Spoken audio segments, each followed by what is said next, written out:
two-parter. I wanted to talk to you today about embodiment.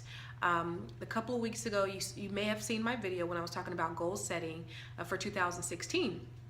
And so I got a few inboxes from people saying, hey, I really like the video, but I'm not quite sure what embodiment means. Can you go a little bit more in depth about what you mean by embodying something?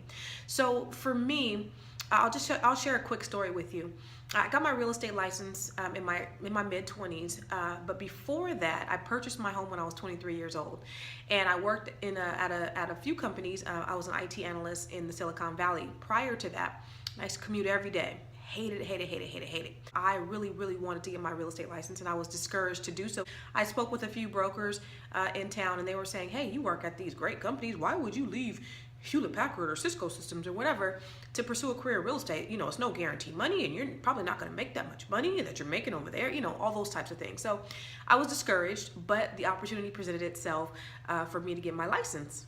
The opportunity was I got laid off. So it was perfect for me. And so I got a nice severance package, and I was already studying for my real estate license, and I went ahead and did it, hit the ground running, boom. Now, when we talk about embodying something, for me, embodiment meant I ate, breathed, and slept real estate. When I got my real estate license, it was do or die. It was something that I absolutely had to do by any means necessary. There was no turning back. There was nothing else for me. There were no other options. All my cards were on the table. This is what I had to do, and this had to work for me. So what I would do is I would stay up to the wee hours of the morning researching programs to help home buyers that were like me. I really wanted to help people who didn't know or who didn't believe that they can own a home. So I was researching programs for people like me. I invested in training that I had no money. I had no money coming in. I had a severance package that went to my bills and to my baby and to my husband. So I was paying for training that I didn't have the money to pay for, but I did it anyway. I invested my money. I was investing my money in marketing. And I didn't have the money to invest, but I did it anyways because I knew that it was important, and I was gambling on me.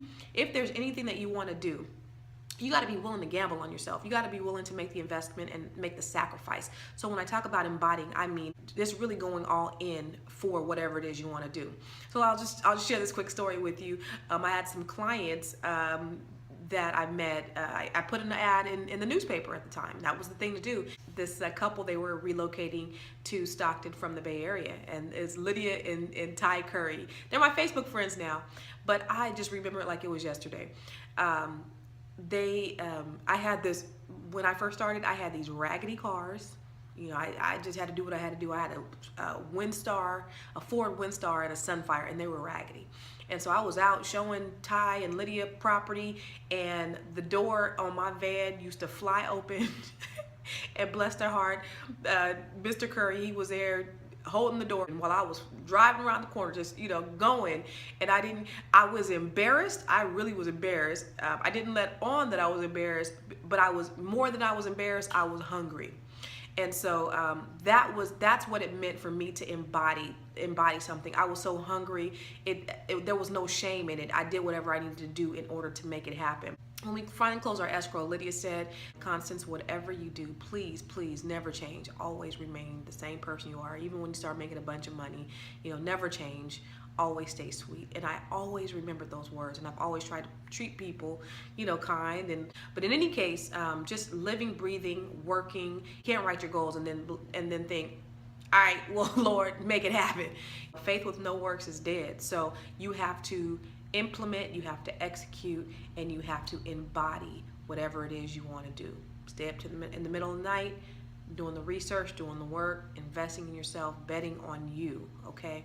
So that's what I mean when I talk about embodiment. It's just you just putting everything into you, and you living, breathing, eating, sleeping, whatever it is you want to do. All right, so hopefully this is able to help. If you have any questions regarding real estate, regarding loans, credit, whatever it is, you can come and ask Constance. Peace.